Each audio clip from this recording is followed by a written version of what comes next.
Important question. Which car maker is making the most fun cars right now? Porsche. They do good work, but they're also quite serious about having fun, if you know what I mean. Ford, maybe not as fun as they used to be. No, I reckon the most fun lineup of cars comes from these guys. Toyota. To be specific, Toyota's Gazoo Racing Division, or GR for short. When it comes to cooking up real-world cars that get the adrenaline coursing, GR have quietly snuck to the front of the pack, which is why I've come to their shiny South African playground to have a poke around. And just look at what GR have given us over the years. The new Supra, rear-wheel drive, stylish, huge pedigree. The world needs more cars like that. And then this thing. Come on, the GR Yaris, a genuine homologation special. A rally car is based on this, absolute maniac of a thing. And then this, the GR86, absolute sideways lunatic. It proves you don't need big power to have big fun.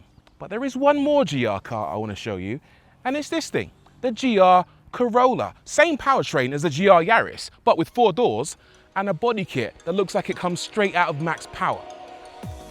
That is a strong lineup. With most big companies, we're lucky if we get one exciting car. Toyota is serving up an entire quartet, each with different ways of making you smile. Now you're probably asking, which one of these am I going to take for a drive? It's quite simple really. I've driven that, skidded that. Let's go for a ride in this.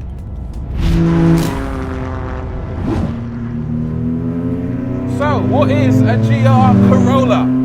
Well, essentially, it's all the oily bits from a GR Yaris jammed into the body of the bigger, more practical Corolla hatchback. And that is the kind of upcycling I can get involved with, because the GR Yaris's oily bits are some really good oily bits. Under the Corolla's bonnet is a 1.6-litre turbocharged 3-cylinder engine shot through with World Rally Championship DNA. When GR first developed this engine for the Yaris, they gave it 260 PS, which at the time made it the most powerful 3-cylinder production vehicle the world had ever seen. But for GR Corolla duty, they figured out how to make it even more powerful. Keep reaching for those stars, guys. This thing makes 300 horsepower from a 1.6. That's nearly 200 horsepower per litre. That is dense. That extra power has been liberated through the Corolla's new triple exit exhaust, a feature that puts this car in an exclusive club alongside the Lexus LFA, Ferrari 458 and Lamborghini Aventador S. 3, clearly, is more fun than 2. They've also gained a few horsepower from increasing the boost pressure to 25.2. What I want to know is, does big boost mean big turbo lag? Let's find out. Not really, it responds pretty quickly. You don't have to light the firework and stand back, it goes. This engine is really good. You get quite a healthy chunk of torque in the mid-range. It doesn't feel scary first, but there's plenty of poke to have a damn good time. And then there's the sound. Oh, the exhaust on this GR Cup car. Pour it into my veins. Oh yeah.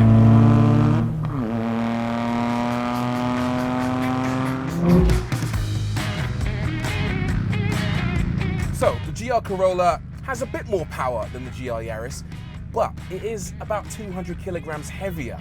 So the question is, which one wins in the drag race? Alex!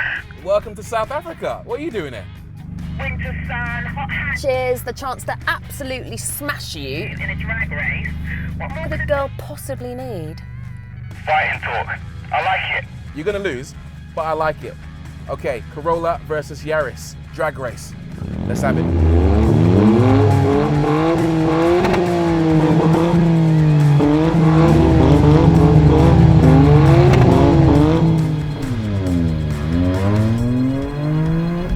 Let's go. Oh no!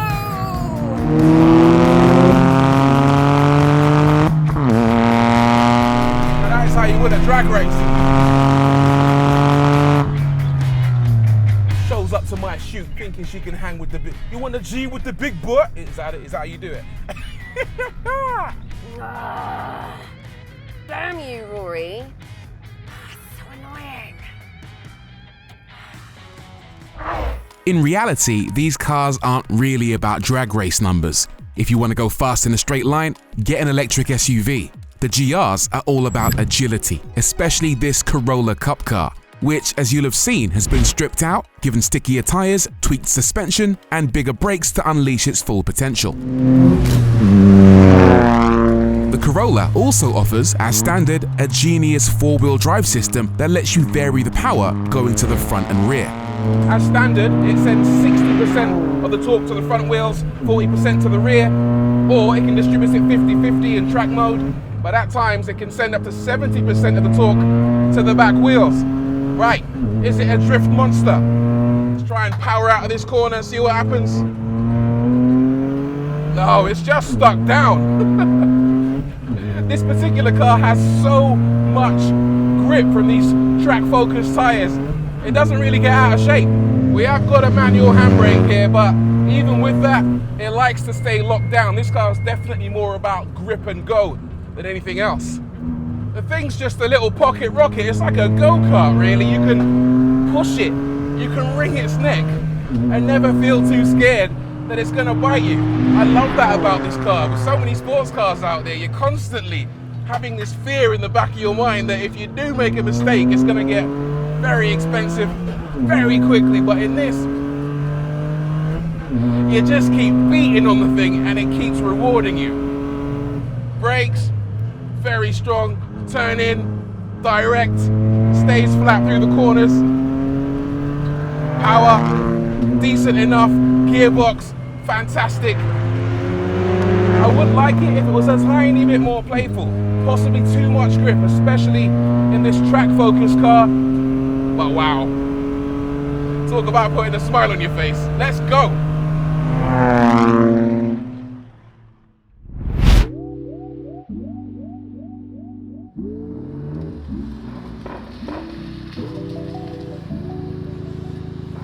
Yeah, confirmed. This is brilliant. So is this. That's not a competition, Alex. Literally everything is competition, Rory. Anyway, I do really like the Corolla, I have to say, but it's not as special as the Yaris, is it? This is literally a whole new bespoke car made as the perfect base for the WRC race car. That's cool. That, however, is just a bog standard Corolla with the powertrain of this and just a load of Halfords stuck to the outside of it. You say that as if it's a bad thing. Well, Have you seen it? It's brilliant. you're saying that you would rather have my sloppy seconds over a homologation special. Yes, I would. And I'll show you why. It's because of one particular thing. Step aside. See here? Metal, useless. However, drum roll please. 4 doors, practical, useful. There's no seats in it. Admittedly, you are right. This is the GR Cup version, but it gives you a great view of the amazing roll cage. Anyway, it's a pointless argument, Corolla versus Yaris, seeing as you can't actually buy a Corolla in the UK. That is true, but there have been increasing rumours that this car will come to the UK, and I've personally spoken to Toyota's top brass, and they've revealed, yeah, it's not coming. Oh, why is that? No one's really sure why, but we think it's something to do with Toyota's power of 3 philosophy, where they say only 3 GR sports cars are allowed in any one country at any one time, apart from South Africa for some weird reason. That makes no sense. No, it doesn't. But it does give us a very good reason to have a race. I'm down with that.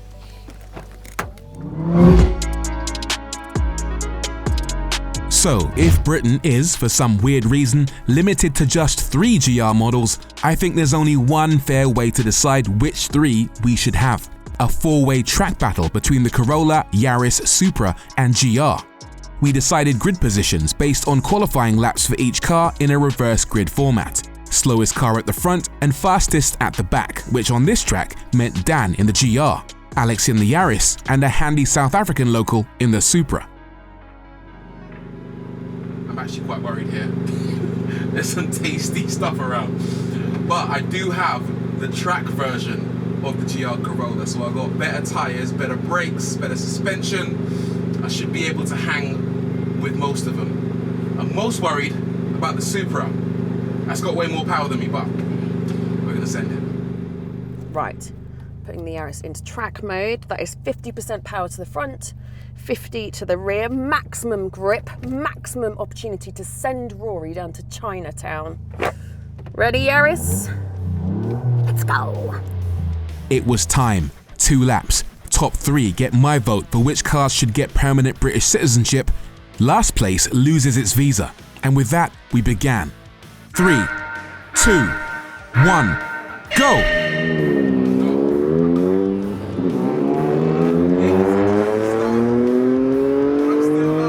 All 4 cars got away cleanly, with the 86 leading the pack up towards the first potential pinch point, the tight right-hand hairpin, where I thought about a dive down the inside, but changed my mind.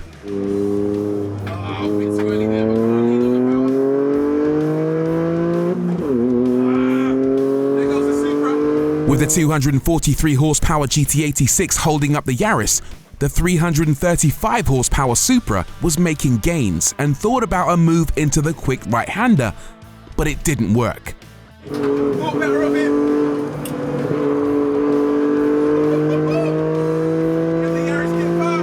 The 86 continued to be a roadblock, holding up the Yaris and causing a bit of a traffic jam. Behind, I had to bide my time, knowing that I could only get past the more powerful Supra if it made a mistake.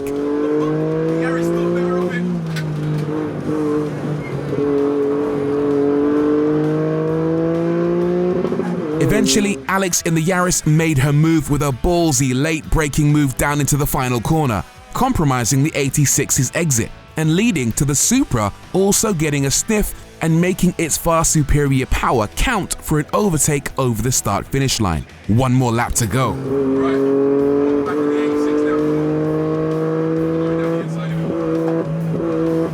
I had to start making some moves, but again, the hairpin wasn't the time or the place, despite the 86 getting a little bit out of shape.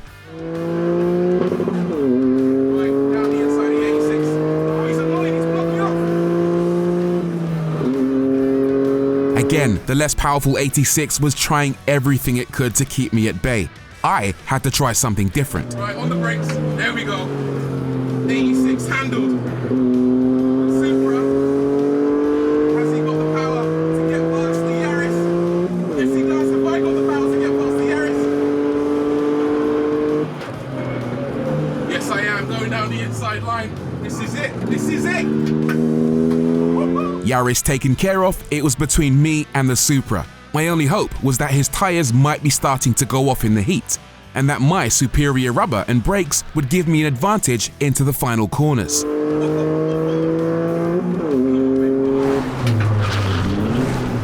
And I went for it. Down the inside. Let's go. Let's go. Corolla. Corolla.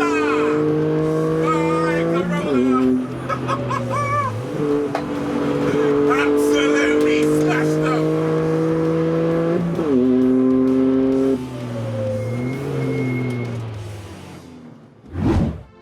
And the result was official. The GR Corolla, albeit quite a modified GR Cup version, used its better tyres, brakes and suspension to help it cross the line first. The GR Supra, with its superior power, was just pipped to the post on the last corner, the GR Yaris bringing home 3rd place, and the tail-happy GR86 rounded things out at the back. This quartet delivered fun, excitement, and what's remarkable is that their combined price is still less than the price of one Ferrari. But now the inevitable question: if we can only have 3 GRs in the UK, which of our 4 make the cut? Well, according to the race result, it's the Corolla, Supra and Yaris that should be granted asylum, with the GR86 missing out. And if we're following the rules, it's a result that's difficult to argue with. But rules are meant to be broken, and the fact is that being able to access any of these 4 is a big win for petrol heads. I've waited ages to drive this car, and I gotta tell you, it has been worth the wait. If we needed any proof about who makes the best, most accessible sports cars, come on, the proof's right here in front of you. So whichever Toyota deems worthy of our particular shores, we should be grateful. Especially in today's day and age, that one manufacturer still spoils us with so much choice. The Yaris, GR86, Supra and Corolla are all sensational in their own way, and really put the GR in great.